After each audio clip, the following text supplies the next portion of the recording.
Hey everyone, and welcome to my walkthrough for Phase 2 of the Omega Protocol Ultimate. In this one we are going to be fighting two bosses, M and F. Now right after the transition of killing the first boss, both M and F will be targetable for you for about 2 GCDs before they cast Firewall.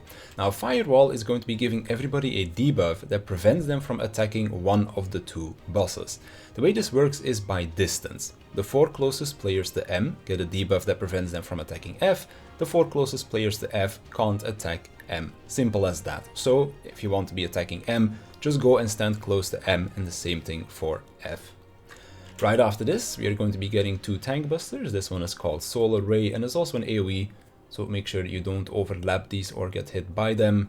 If you want, if one of your tanks did not use a tank invuln in phase 1, then they can use a tank invuln here, but because both of our tanks use that invuln in phase 1, we're just going to be using the tank buster, or doing the tank buster like normal.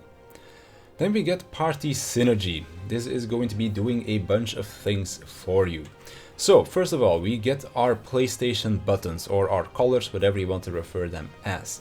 First thing that we need to do is make sure that each side of the arena has one color of each. So in this case, the purples and the reds need to have one person switch over to the other side of the arena. The second thing that we have to pay attention to is what glitch we are getting. Now there are 2 glitches, mid glitch and remote glitch. What this is going to do is if you are not the correct distance away from your partner, then you are going to be getting a vulnerability up debuff. And if you have this debuff when taking damage, you're just going to get one shot. When it comes down to mid glitch, you can't be too close and you can't be too far from your partner. This is the difficult one because the distance that you need to be away from each other is fairly precise. Remote glitch is very easy, just be far away from each other, so as long as you're standing at like the edge of the arena, you're going to be just fine. So mid glitch is the only one where you really need to be careful that you're not too close and also not too far from your partner. Now what I personally do here during this little section of the mechanic is I go, what glitch do we have, what color do I have, what number am I going to be for the conga line, because we're going to be making a conga line during the first part of this mechanic, or I guess technically the second part of the mechanic, and I'm already thinking about where I'm going to go right here, because it'll make the rest of the mechanic easier for me, because these colors are going to be disappearing whenever we actually need them, so you need to already know where you're going before these debuffs disappear, essentially. Now, after you get these debuffs, 4 Omega M's and F's are going to be spawning on the arena, and one of them is a bait. In this case, this one over here on the left is a bait. The only 3 that you have to pay attention to are the ones that are forming a line through the middle of the arena. We have 1 M and 1 F that are going to be the real ones, and then this one in the middle is there to signify which of the 2 that you're going to have to pay attention to. So when it comes down to doing this dodge, and I'm gonna pause it a little bit later so you can see the AoEs. Omega M will always be wielding his sword, but the variable is that he can also wield a shield. When it comes down to Omega F, she always has the staff or the spear, whatever you want to call it, but her legs are the variable, which can turn into blades. Now, if Omega M does not have a shield, it means that he is going to do a point blank AoE, which you can see right here. If he does have a shield, then this AoE is going to be your safe spot instead, because it'll be a donut AoE. For F, if she does not have the blade legs, she's doing a plus AoE towards the Omega M. If she does have the blade legs, then this line AoE that is going towards Omega M will be the safe spot instead. Kind of think about Hot Wing from Nidhogg, if you've ever fought him before. So this then makes it so that we have 4 different possible patterns. No shield, no legs is going to be the outside safe pattern. If we have shield, no legs, that means that it's inside safe, but this AoE is still going to be there, so we need to be on these 2 tiny sections of the inside safe mechanic. If we have no shield but legs, it means we need to be underneath Omega F, because of course this point blank AoE is going to be there, but this is going to be a safe line instead, and you'll also see that pattern in the second example. And then the 4th one would be shield plus legs. That means that we need to stand underneath Omega M because it's going to be inside safe of this circle AoE, and the line AoE will also be safe. So we need to be standing inside the circle and inside of the line to be safe for the dodge. After you do the dodge, or during the dodge, these PlayStation buttons are going to disappear, as you can see. And now we need to pay attention to where the eye is going to be, because the eye is going to be doing a laser beam straight through the middle of the arena. As the line AoE is going off, everybody is also getting an individual AoE. So this is where we need to be the correct distance away from our partner, because everybody is taking damage over here. So everybody is going to line up. Now, the way that you line up right here depends on which of the two glitches you get. If you get mid glitch, which means that you need to be relatively close to your partner, we're all going to be lining up in parallel lines. So you'll see that in the second example. When we have the remote glitch, we are going to be crossing all of our tethers through the middle of the arena, as you can see right here. Now, the way how we do this is based off a priority system, and the system that we are using is BPOG. You can also do RGB, there's other things that you can do, it's all up to you, but we are doing BPOG. What does that mean?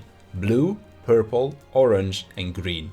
Orange is technically going to be red, but you can also think about it like orange starts with an O, the red symbol is a circle, so it's kind of like an O. That's at least how I do it in my mind. Now, when it comes down to having the remote glitch, one of the two sides needs to flip around. So instead of going 1, 2, 3, 4, the left side in my group's case is going 4, 3, 2, 1 instead.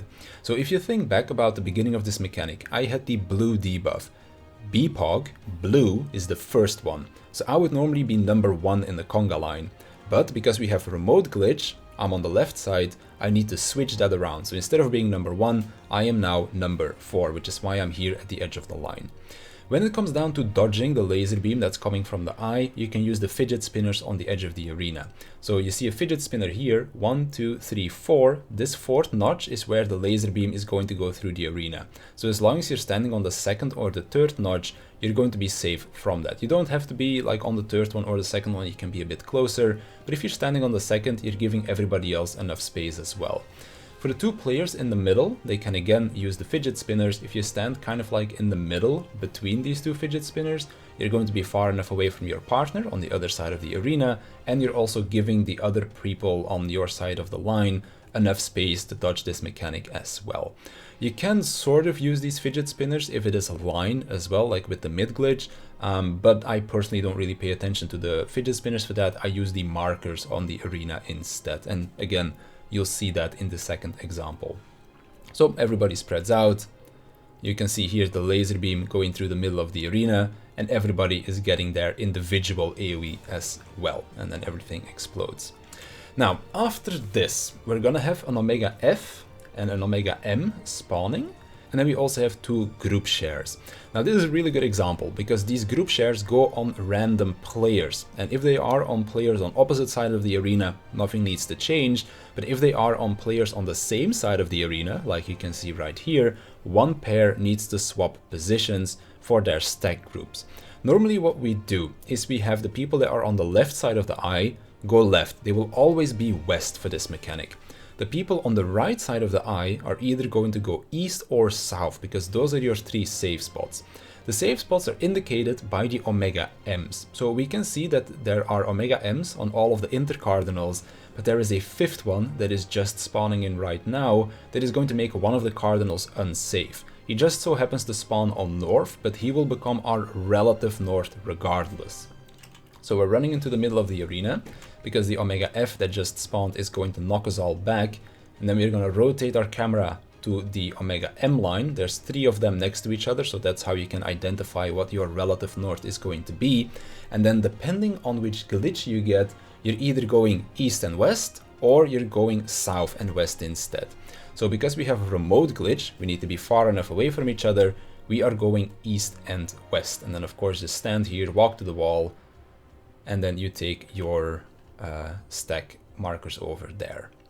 And then we run back to the middle. But I'll take you through the mechanic a second time, this time around with the mid glitch instead, so you can see what the positioning is going to be like when you need to be a little bit closer to each other. So we get party synergy right here. We get our glitch, we get our colors. So in this case, purple and blue need to switch places because one of them needs to adjust. So what I'm doing right here for me personally is I look at our glitch. I see that it is mid glitch. So I know that my side of the arena, the left side, does not need to adjust. So we're just following BPOG. I'm then looking at my symbol, which is the red one or the O one, so BPOG. 3 is going to be my number for the conga line. So all I'm remembering right now is number 3. That's all the information that I need.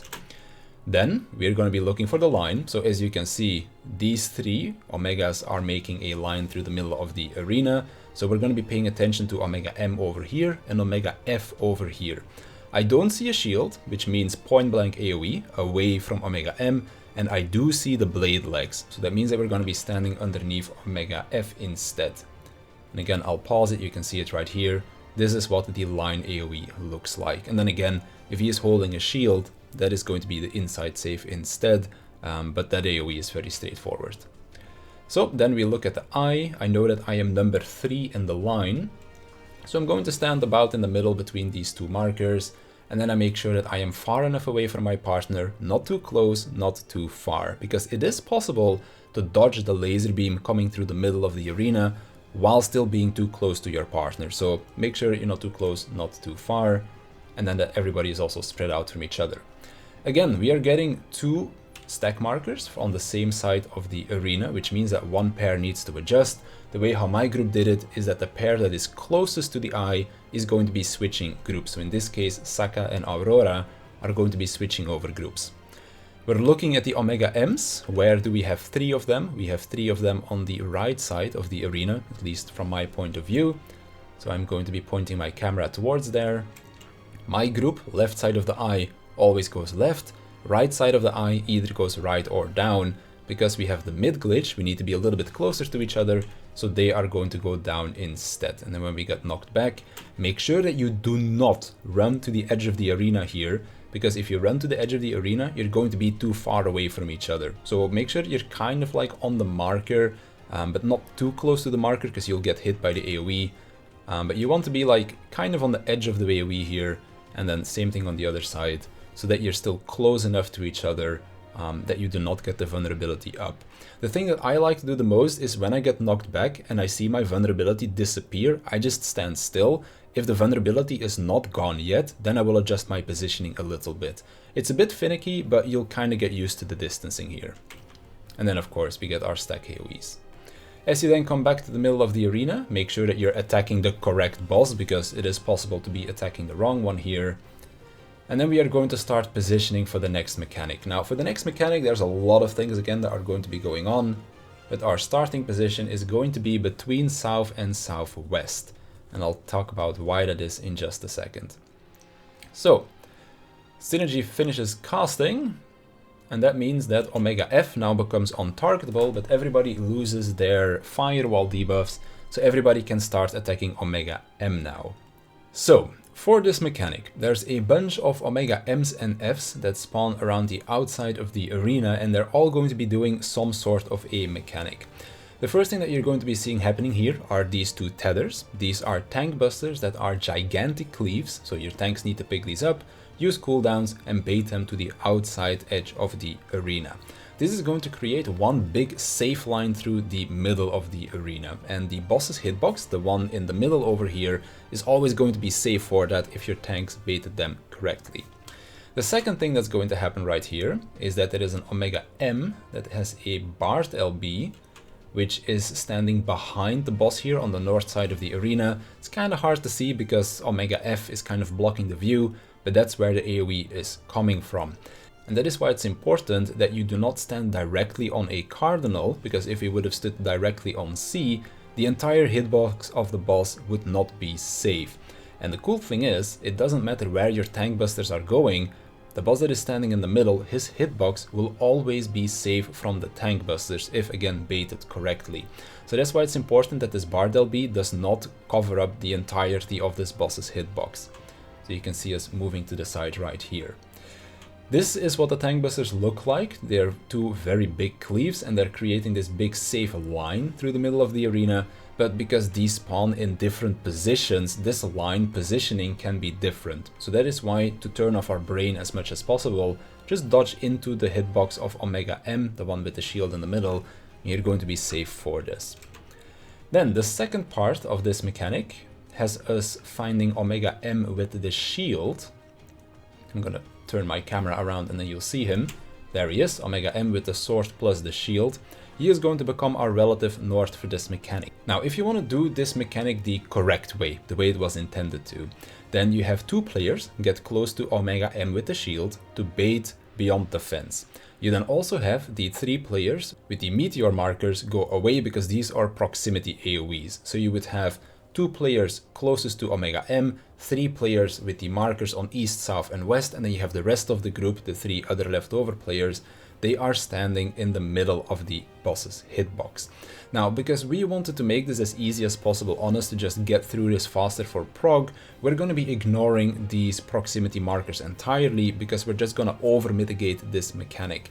The downside of over mitigating right here is that you're making phase 3 a little bit harder on you when it comes down to the healing aspect of things, but it does make this mechanic a bit easier. Just kind of up to you what you want to do. So beyond the fence is going to be targeting one of the 2 closest players, and this will be a single target AoE, which you can see happen right here onto our paladin, and then it will also give you a twice comes ruin debuff. Remember from phase 1, if you get hit by a second mechanic while this debuff is active, you get doom and you die. So what will happen after this beyond the fence goes out is Omega M with the shield, again, is going to be targeting one of the 2 closest players with Pile Pitch, and this is a group stack. So what's going to happen is our paladin is going to be running away, and the group is going to be running towards where the paladin was standing, so that our paladin can keep melee uptime on the boss, and we're going to make sure that we are all going to be closer to the boss than the paladin, so he cannot get hit by a second follow-up attack. So as you can see, he runs away, and we run in a little bit closer, and that then resolves that mechanic. Then still heal up and mitigate again, because the 2 leftover Omegas are going to cast Cosmo Memory, which is a hard-hitting raid-wide AoE. And then all you need to do is kill both of the bosses, and that is going to be the end of this phase. It's a very intense phase, there's a lot of different parts to the mechanics, but I'll take you through it one more time, so you can kind of see it going on in real time as well. So as you can see, you just kill Omega F here. It's a very long casting LB, or not LB, Enrage. And then we go into the transition, but I don't actually have the transition recorded for this gameplay. So, as you finish killing the first phase, start by AoEing down both of the Omegas before they finish casting Firewall. And make sure that you are closest to the boss that you wish to be attacking throughout this phase. Then we get our 2 tank busters, so just make sure that you're away from the tanks. And then we have a lot of time to just DPS down these 2 bosses before we go into the first real mechanic.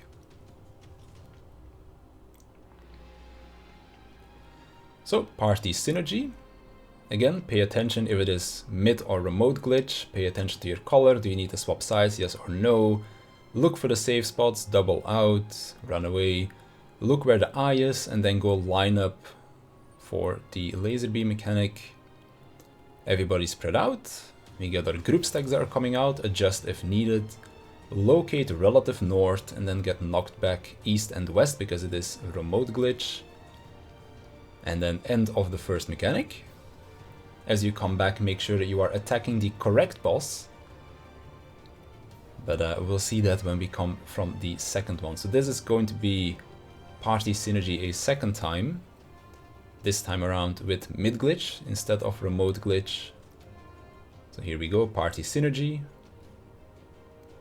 We get mid glitch, so look at your symbol, remember where you're going to be in the line. It's going to be inside safe for the female because she has blade legs. Then go form your conga line after identifying where the eye is. Who's got the stacks? Adjust if needed, locate relative north. Get knocked back south and west this time, because you need to stay close to each other. So don't stretch these tethers. And then again, as you come back to the middle, make sure you are attacking the correct Omega. After this is done, make sure that you make your way to your pre-assigned position. In our case, it's going to be slightly to the left of C. Ideally, we would be standing kind of in the middle between 3 and C. That would be a little bit better positioning-wise. So, Synergy finishes casting, which means that everybody can start hitting Omega M right now. Tank tethers come out, so your tanks pick these up and move away. Bard LB comes out, dodge into the boss's hitbox in the middle, that will always be safe. Locate where Omega M with the shield is going to be. and put up your mitigation if you're going to be cheesing it like we do. First one goes out, tank moves away, group moves towards where the tank was. Second hit goes out together with the AoEs from the meteors. Heal up, mitigate again because of the second AoE. And then all that's left is for you to kill the 2 bosses. So that's going to be doing it for phase 2. If you have any more questions about any of the mechanics or priorities that we assigned ourselves to, then feel free to leave a comment down below and I'll definitely get back to you. But for now, I want to thank you for watching. I want to thank my Patreons for their support, and I'll see you in the next one.